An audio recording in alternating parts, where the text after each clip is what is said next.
Then yung mga bata mo, yun ang syempre papatayin mo kasi wala eh. Mabubuking ka na nila eh.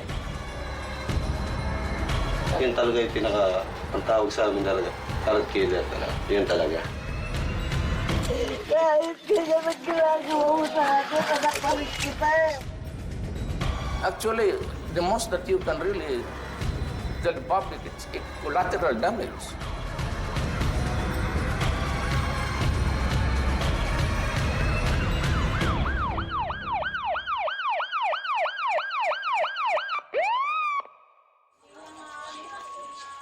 Almost every night, there is a wake in Manila.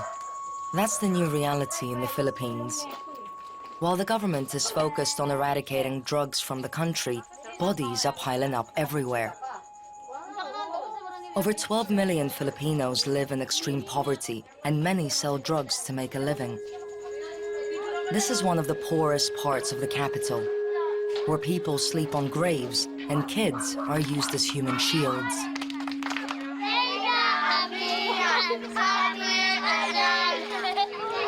This is where our journey began. Pangalan ko ng kapatid niya si Ricardo. Natagpuan ko kasi yung katawan niya sa Parcabil Cuneta, Pasay City po. Na nakatali po yung likod niya, tapos nakamasking tape yung mukha. Tapos puro saksak po sa leg ng ice pick. Ang nakalagay sa likod niya, user na barker ako. Sa harap, susunod ka na. Mahirap din po, lalo na po kung makikita ko yung itsura niya sa picture na duguan, na halos matakpan yung mukha niya ng dugo. Napakahirap po, lalo na po sa gabi pag matutulog ako. You went to the police? Ano ginawa niyo? Wala po. Wala kaming tiwala sa hustisya ng mga mahihirap. Hindi patas talaga. Hindi patas. Simula pinanganak ako hanggang ngayon, walang patas na hustisya sa mahihirap kung wala kang pera. Para po may paglaban namin yung karapatan ng kapatid ko. Wala po kaming kakayahan doon. Kasi pera-pera po ang labanan dyan pagdating sa mga ganyang kaso.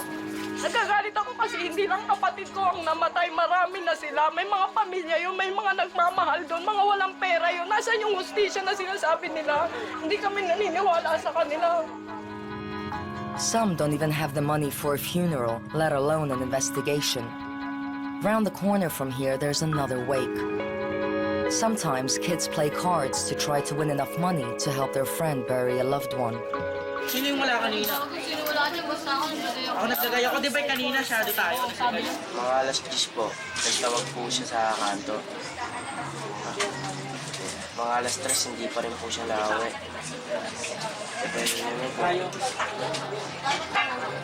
Balitaan na lang po namin, patay na po siya. Tinignan po siya, may saksak po. Wala po, di po sangkot sa droga po yan.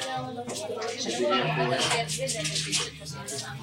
May po yan, matulungin, maunawain. Abay po talaga. Mahal na mahal ko po talaga. This boy's mother died in childbirth. Now he's lost his father too. He doesn't know who killed him or how he'll survive. And like most of his neighbors, he lives in constant fear. Meron po kasi nakatambay na kamotor po talaga.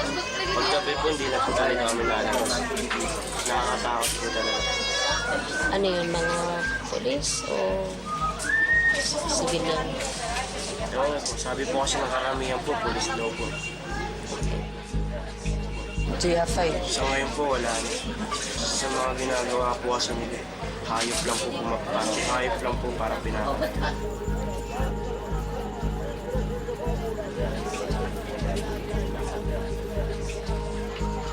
Huwag naman sana sa may malaking kutob ko pulis ang pumatay sa kapatid ko. Hindi naman po namin kasi nakita na may bakas ng nanlaban siya. May nakaligtas sa mga dinukot nila. Bata pa eh. Nabasa ang pinakatanatandaan niya, Pulis Davao. The war on drugs here began with Rodrigo Duterte's election in the summer of 2016. Since then, official figures confirm that more than 1 million people have surrendered or been arrested. 2,000 have been killed in anti-drug operations, and more than 4,000 died in unexplained circumstances. Even if it is true that they were really killed or there was a mistake somewhere, that 3,000 compared with the lives of 4 million Filipinos that can be destroyed by drugs.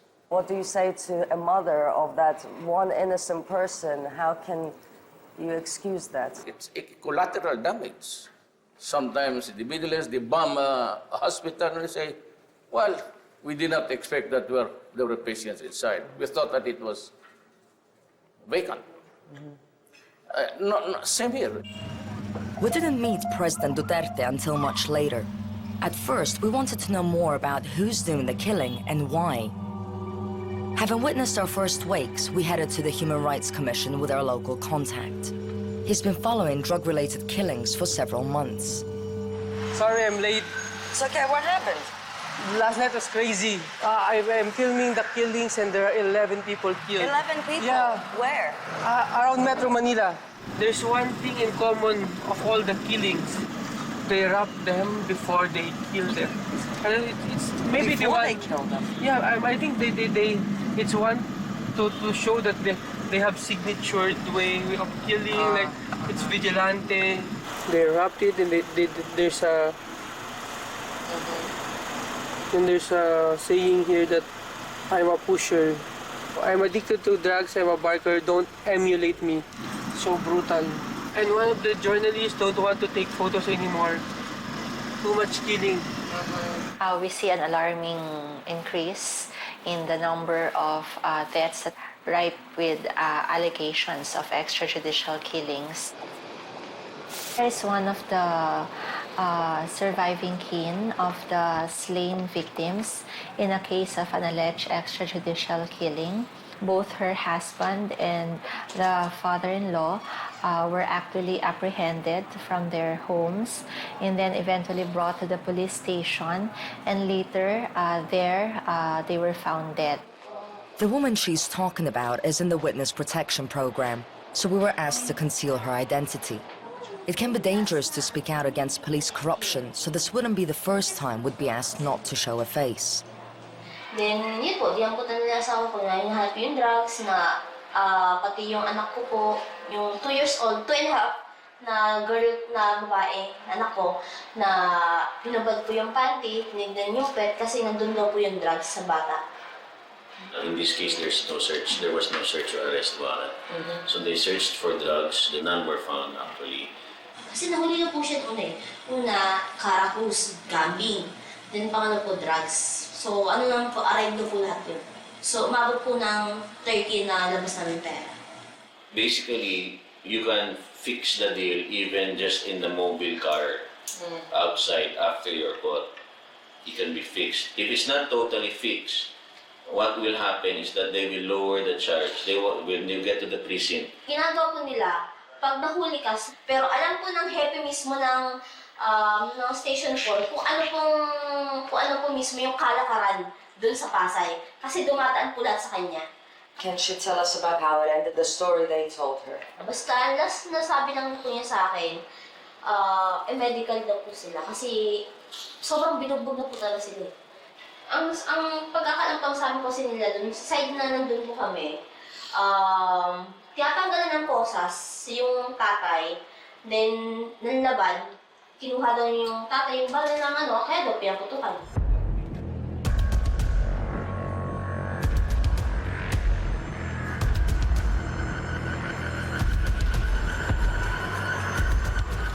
This isn't the first allegation we've heard about cops shooting suspects in custody. This man is a suspected drug lord. He was arrested in Abu Dhabi and extradited to face trial. So ginawa ko yan, Kerwin, para talaga hindi ka makilala, para maiba itsura mo? Hindi, ano na to. Tayin ko na lang na ma-aristo ako. Ilong ko. The president accused the man's father, a local mayor, of being involved in the drug trade. After his arrest, he was shot in detention. Yung sabi ni Mayor, huwag lang dapat pagplantiran. Sabi ni Mayor, ihi mo na ako sir. Sabi ng dalawang pumasok doon, huwag ka nang umihi. Doon na, putok na kagad. Kami hindi kami nalaman, di wala mga minti.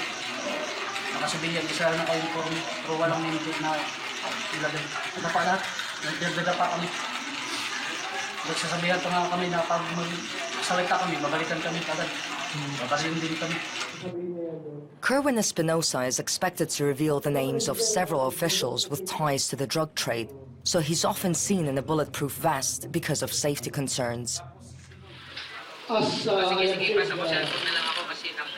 Kerwin is like the missing link. He is like the missing piece of the puzzle.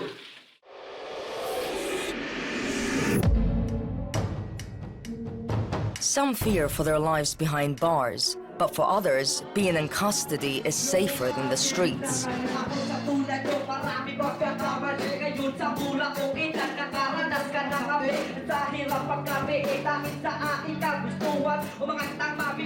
This is the notorious Quezon City Jail, the country's most overcrowded prison. More than 3,200 inmates are crammed into a space built for 800. Most are being held on drug-related charges. This man has been here since 2011. I taught one who happened to have the knowledge of what's going on outside, no? Killings in relation to drugs. So it's better to stay here because of that fear. Here, even in these conditions, overcrowded, they prefer to be here. Oh, yeah, for safety, because it's very, very, very scary. The fear outside of what will happen after, after releasing here.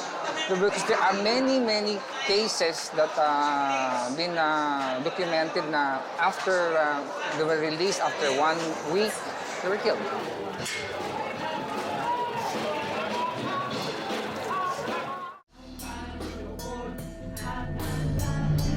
How difficult is it living with so many people? Has the number gone up? Went up, really went up. Since the turf of President Duterte, the influx of inmates came as volume as it raised high.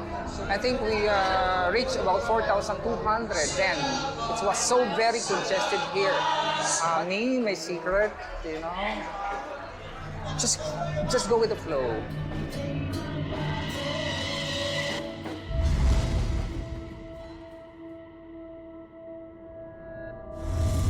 What's happening in other jails, even in the Bureau of Corrections, in other jails.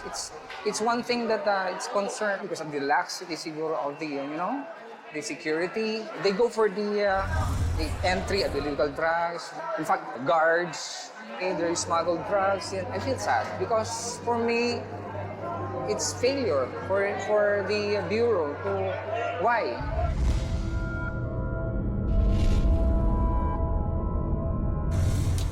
We had a feeling that he wanted to say more but couldn't with so many guards around us. So we needed someone who knows the ropes. This man spent 15 years behind bars for murder. Ang pinasok ko sa Muntinlupa, isa case of homicide. Nagkaroon ng pagtatalo, nauwi sa gulo. Nadamay ako pero tinuluyan ko rin.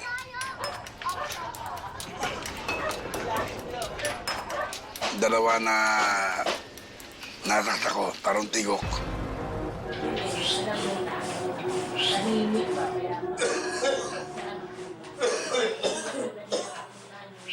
Ikaw mo kilala ang judge, naging homicide.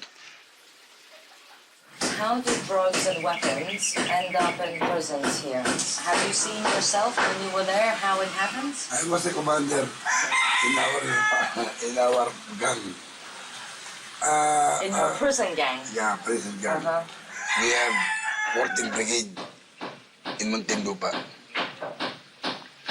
Pero there's so many gang. Meron kaming armory.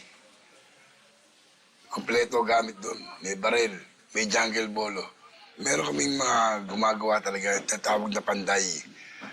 Gumagawa ng mga baril, mga balisong.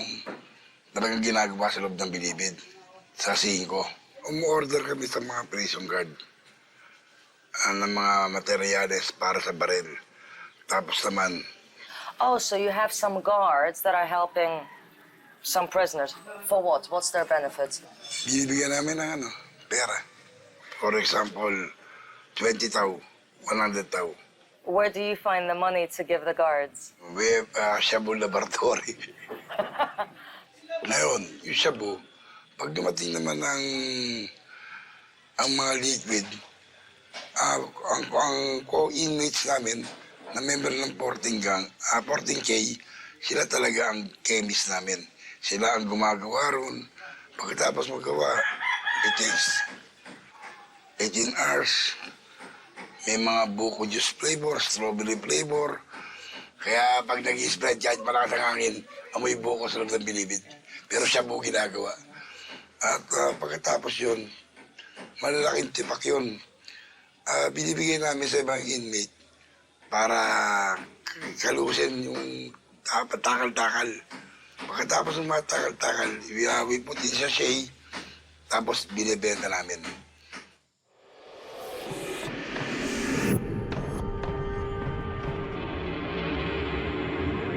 It's no secret that inmates are still managing to run their businesses from behind bars. 22 kilos of shabu were seized in a recent undercover operation. The suspect admitted getting the drugs from her boyfriend, who's in a maximum security prison.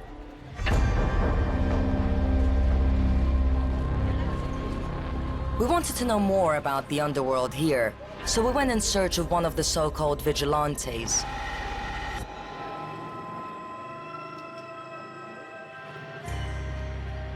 We ended up in a basement near Manila's red light district. We found a man who claims that he and 3 others were bailed and turned into hitmen. Hindi namin kilalang tao kung sino nagparol sa amin dahil mabuong ang loob namin pumatay. Mabait naman ako sa loob. Nandiyan na ako nakabaw kung saan pa yung 2 pa ako nandun eh. Nakabaon na dyan eh. Napakasarap naging kumikita ka pa. Kaya hindi ko na pwede iwasan to. How many people have you killed so far? 8. Pumasok na ako. Unang assignment ko, 2. Kunyari, sa isang buwan, 3, 4. Pero ngayon, 1. How much money do you get? Kung sa yung kilalang tao na dahil sa mga business na 4 kami, 50,000 kami. Pero yun, kasama sa drug lord na nagkasawa na ayaw nila sindikato yun na hindi nagkapares ang hatian. Pinapaano sa amin gali. Do you know police officers involved with drugs? Yun ang sumusuporta sa amin. Kasi karamihan sila rin protector namin eh. Pag may pinapatay kami, nandiyan sila sa gilid eh. Na parang wala lang. Kasi nakatimbre na rin sa bus namin na pag nahuli mga kami, sasakay kami, alpasan din kami sa malayo. Kasi karamihan talaga sinusuportahan nila kung saan sila kumikita din.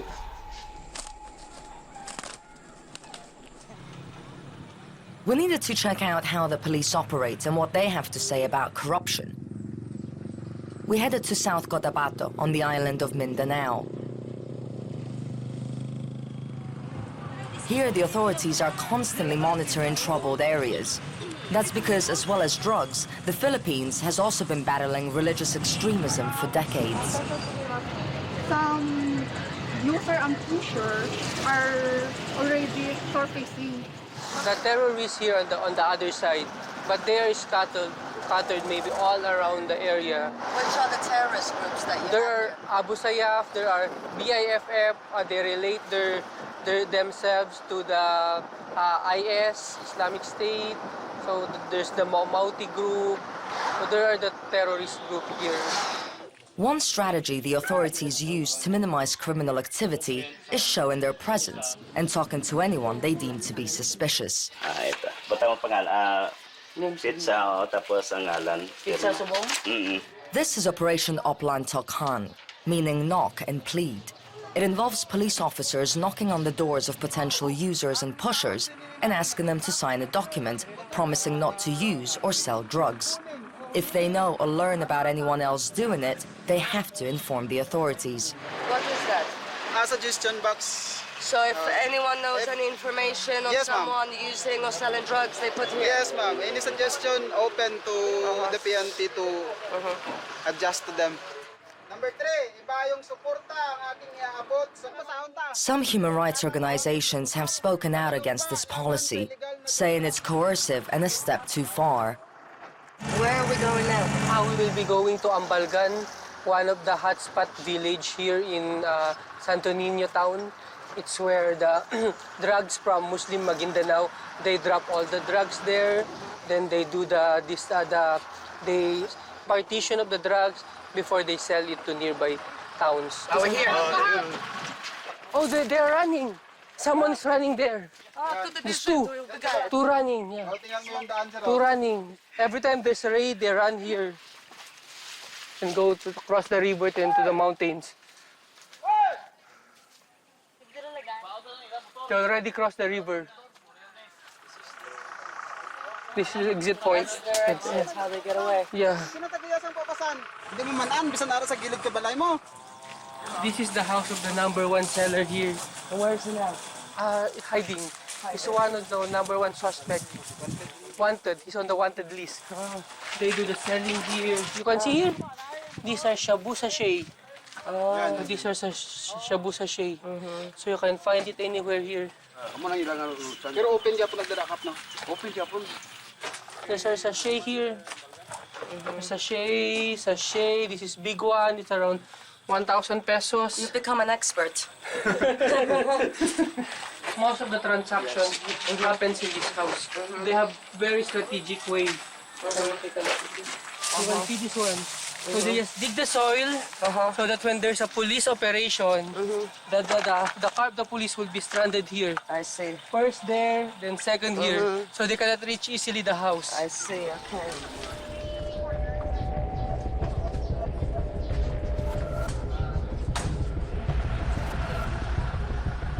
So how serious is the problem with drugs here? 30 sa to. Saan way po magka-surrender? 30. Wala pang surrenderis na. Ilang kanto? May surrenderis mga kanto. Lahat ng mga kanto may mga...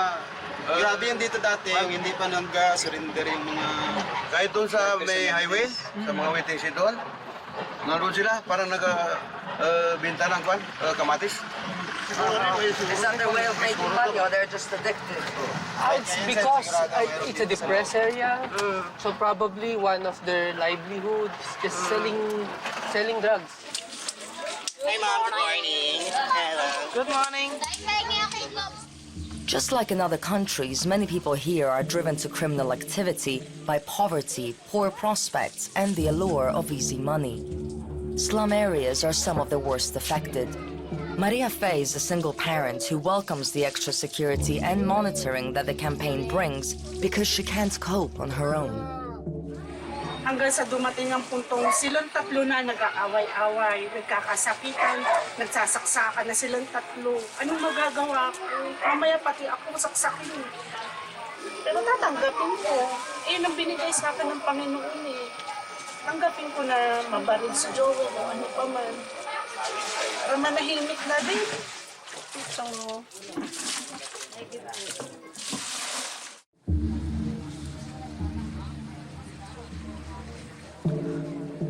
Maria Fe feels responsible that 3 of her sons got hooked on drugs. One is in rehab while another is in juvenile detention after being caught with shabu. She says Joel is the most violent and blames him for her miscarriage and his younger sister's death.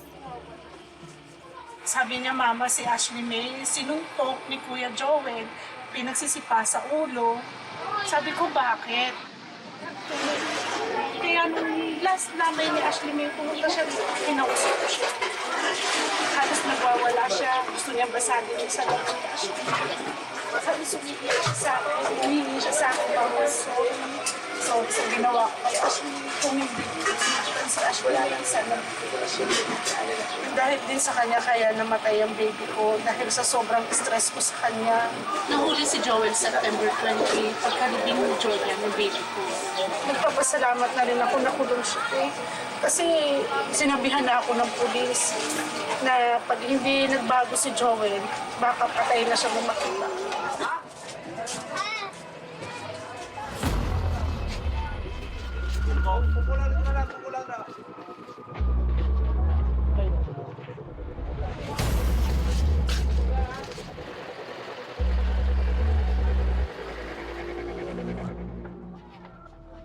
We will be conducting drug by bust operation, particularly in this barangay. Barangay General Paulino Santos. So our guys are already there inside. Three guys were able to escape, but we got one guy. The people who fled, who are they to you? Ang nagkulagyo daw, ano mo daw? May husband. Your husband. Ang bot lang magkait ko siyempre dito masyapan kasi sa mga... So this is not an ordinary house. This is a drug den. This is the paraphernalia that we were able to seize from the subject. Pipes, protein pipes. It's used for shabu. Yeah. The police are always accompanied by a local official and the press during these operations to make sure there are witnesses. Sadly, not everyone follows the rules, and we've been told that some cops plant evidence, either to incriminate a particular person or to avoid embarrassment when they get it wrong. It is the open sachet. This one already been distributed and cut to small pieces of shabu. So this is the weighing scale. Yeah. Which shows that they were trying to sell. Yes. We can say big fish. Ah, really? So this person sitting there is in big trouble. Yeah, that's and right. you will try and get him to say names now. Yeah, we'll conduct an interview after our inventory. Yeah. Runners, sellers, everyone.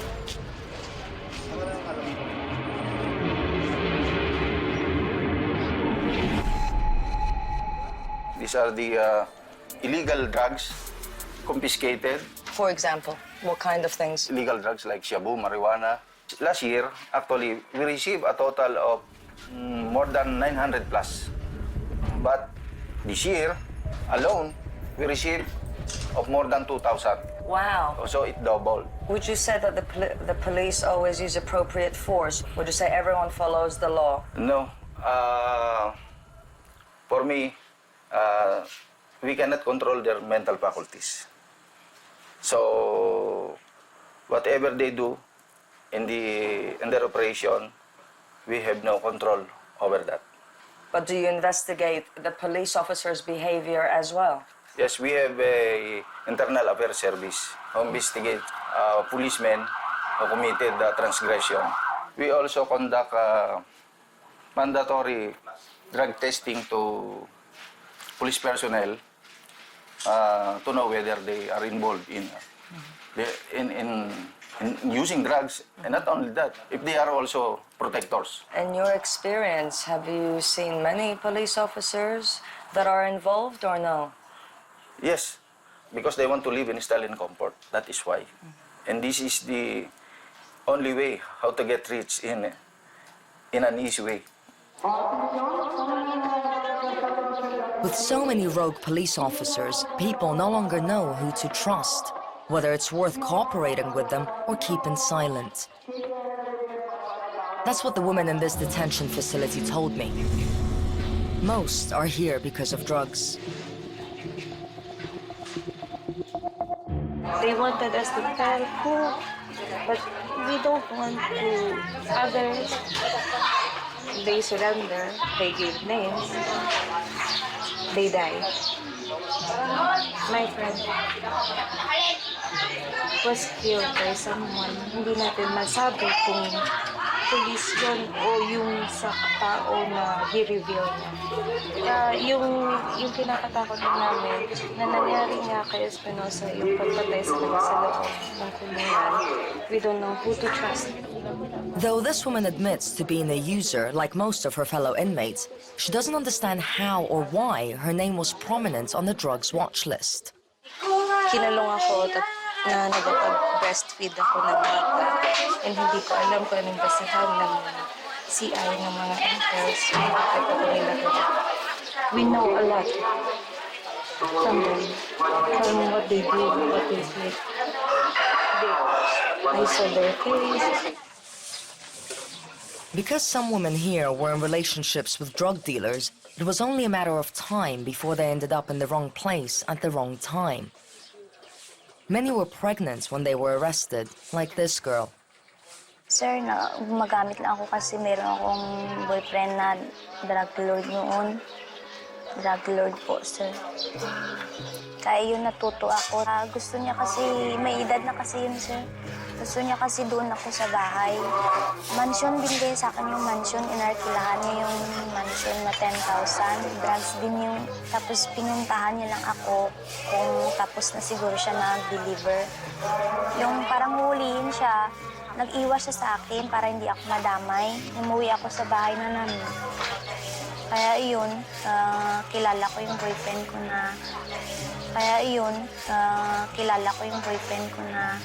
At saka pinasok kami, so nagulat ako, sinabi ko kung ano yun. Pinusasan yung dalawa kong kasama, yung live-in ko at saka yung pinsan niya. Maingay yung bunganga ko, pinusasan ako at saka tinapak yung tiil ko. Sinabi ng boyfriend ko na buntis ako, 3 months na yung tiyan ko. Ayaw nilang maniwala. 26, 27, 78, 79, 80, 81, 82. With so many drug-related cases in the country, the justice system is struggling to cope. So these women will be here for a long time before they're even sentenced. They say the campaign against drugs has endangered their lives, given them no way out. Gusto din namin kasi matanong kung pwede din ba kami mag-file for that threat of our President Duterte for killing those user and pusher. If ever happens to him, pwede din ba siyang kasuhan na siya ang posibleng gagawa sa kanya kasi siya ang nag-threat sa akin. Siya ang nag-threat sa amin sa TV. Siya ang nag-threat sa amin sa aming mga pusher and user.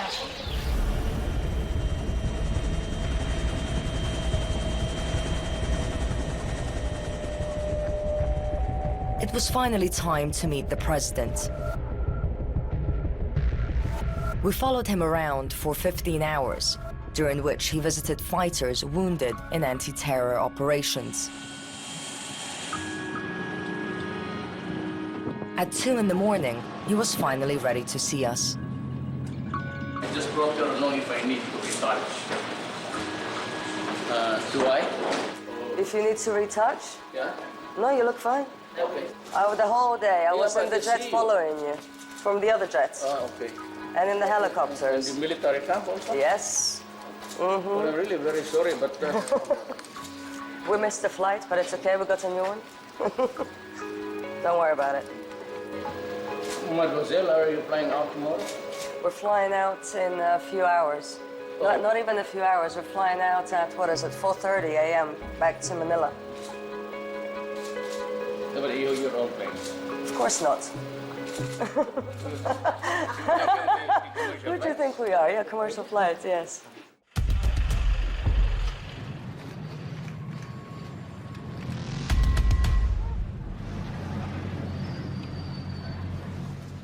You know, on the first few days, there were a lot of killings, and they were already attributing it to my administration.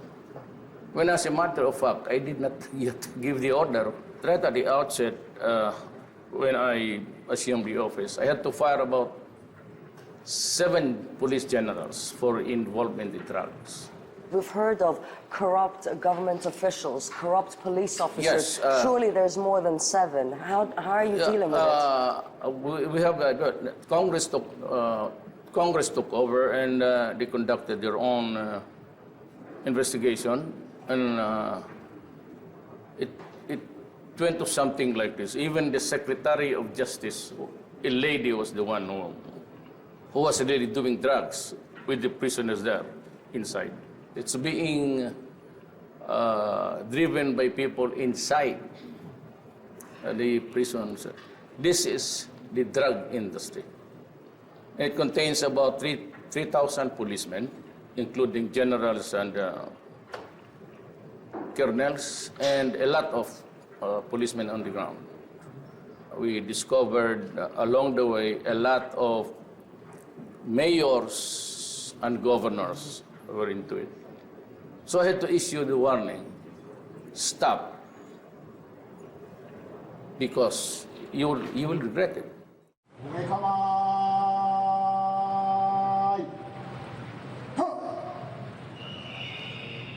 As more is revealed about some government officials and the police protecting drug dealers, it's not only runners who are afraid of being silenced, but some officials too.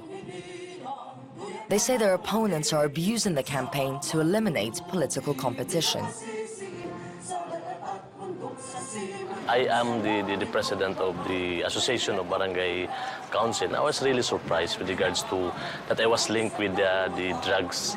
I'm on bail now, amounting to 80,000 pesos for the illegal firearms and illegal ammunition. But why do you think you were on the list? I think it was a political motivation. I have a political rival there in my barangay. We nagkalaban kami for 3 terms at saka they did not win. I'm certain local official. They can do whatever they want. If they will not found something evidence with regards to the search warrant, they planted.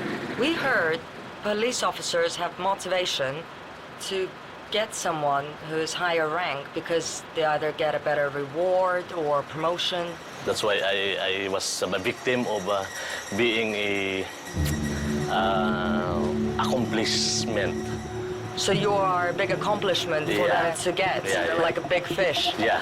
We've heard reports that some police officers are motivated to get drug addicts or drug lords, and sometimes they get it wrong. But we heard that they want to get as many people as possible because it looks good, that they're efficient, that maybe they could get a promotion, or the higher rank someone is, they get more money. So sometimes innocent people could get caught in the middle. How are you modifying the system so that it works? We cannot build a nation over the bones of our citizens. That ain't that way. And so there has to be some other way. All you have to do is to arrest them. Why do you have to kill people? If they surrender peacefully, both their hands up in the air, so why do you have to kill him? Because you can build a case against them sometimes. No. So what's the point? You'll just go into, you're inviting a case of what? Murder. When you have to do is to watch him sell drugs. And then when he does not want to be arrested, if there's a fight, kill him. Can we address a little bit reports of the vigilantes and the secret death squads connected to the police? Is there any truth to those claims? No, I don't have to kill to be a vigilante. Even if I want to kill them, I would not have the time to do it. So I told some of the leaders of Congress, you have to have some program for this. And they said, the human says that I encourage them to be vigilant. No need. Why do you have to kill? We just can always send that guy to prison.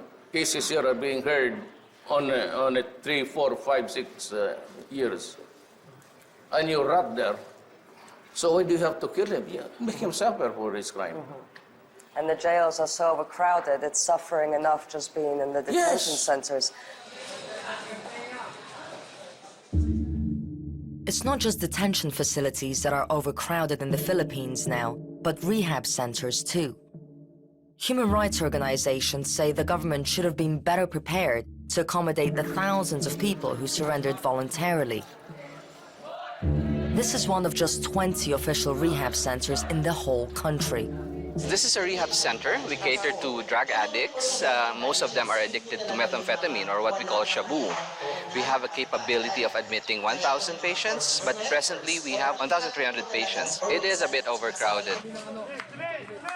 This is a group counseling session, and the person I was talking about is this guy. So these are from Russian TV, and he's one of our surrenderers. And maybe you could tell them what happened to you. Bago po ako mapunta dito, sir, tukhang po ako nun, sir. Form po yun kung nakalagay po doon kung sino yung source, kung sino po yung kinukuha na namin, sino yung mga kasama kong gumamit, ilang years na po ako gumagamit. Did he surrender because he was afraid that he would be killed? Binaril po ako nun by after tukhang po. Saan ka nabaril? Hindi naman po, sir, tumama. Nakatakbo po ako.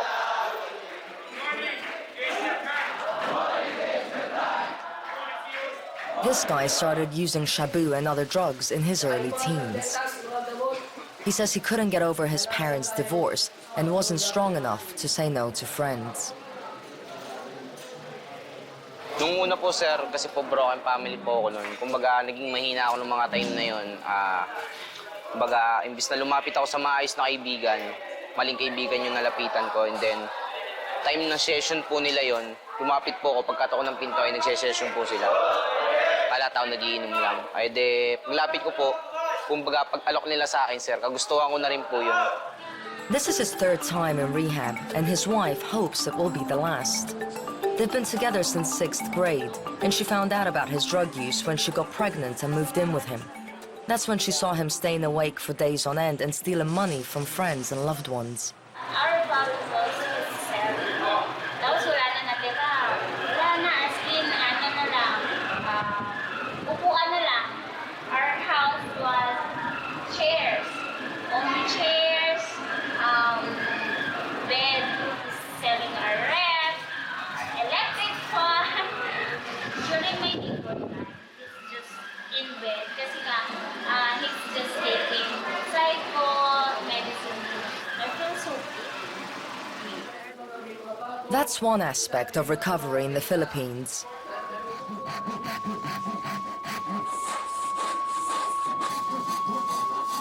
In other cases, local authorities find new and at times controversial ways to keep addicts busy, off the streets and under control.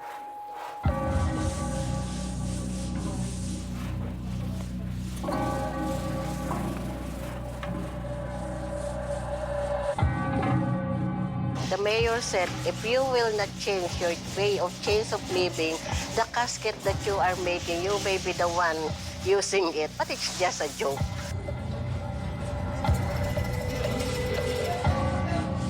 With this kind of livelihood that they have, of course, they are focused on their job, and the earnings that they are earned from this project goes directly to their family.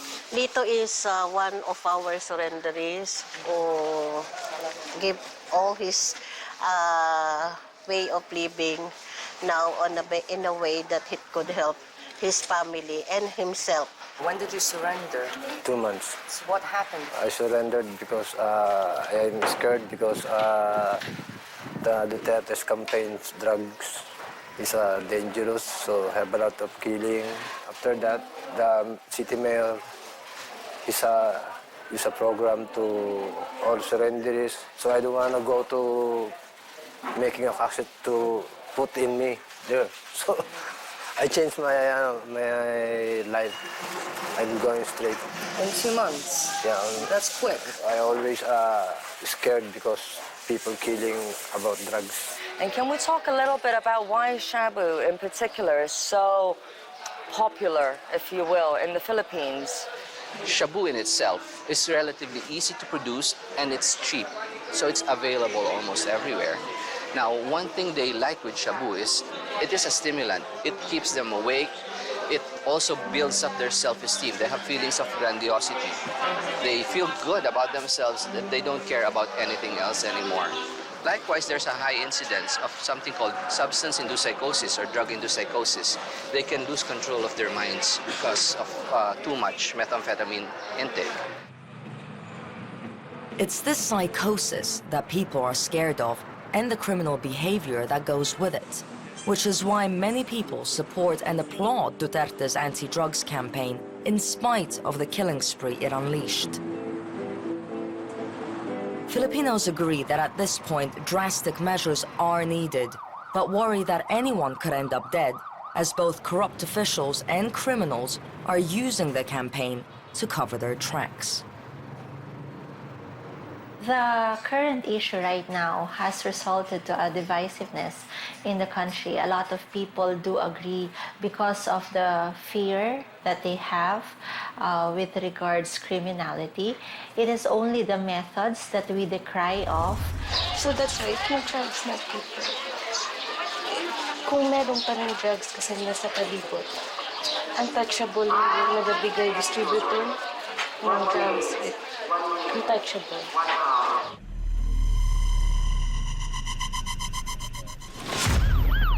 Why do you do this? Doon ako kumikita eh.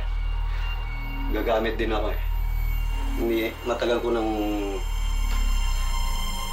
Yan ang pinagkakabahan ko rin sa sarili ko. Pero nandiyan ako eh. Hindi na ako pwedeng kumalas. Dapat umpisa nila sa pinakamataas bago sa pinakamababa. Dahil ang pinakamataas yung pinagsisimulan yan eh. Pambili ng biskuit pang kami sa mga tao dito, pambili ng baraha, wala kami. Dapat umpisa nila sa pinakamataas yan bago sa pinakamababa. Dahil yung mga mababa na yan pwede magbago. Panahon na rin po siguro para magbago ako dahil sobra ko na rin po napahirapan yung mag-ina ko. Hindi nga ako nakatulog kagabi. Bakit? Tinignan ko lang, tinignan yung picture niyo. Wala lang, naiiyak lang ako sa... Saan ka mas naiiyak? Sa anak niyo. Ay, kanina lang. Sabi ko, Nak, hanapin mo dyan si tatay. Nakita ka agad. Eto si tatay. Bakit kalbo? Kakamukha. Ba't ang tama-taba ni tatay? Kasi alam kong tikilos ako. Talaga. Gusto ko lang na mabuo kami. Gusto ko lang na after these struggles, after this problem, na nakatayo pa rin ako na, wow, napaglabanan ko, wow, I survived. Wow. At gagawin ko sa tulong at biyaya ni Lord na mahalin pa siya. Mahalin ko siya, kalingain ko siya, nang walang kapalit. Alam ko din sa sarili ko na love me so much. Alam ko, I know, and I prove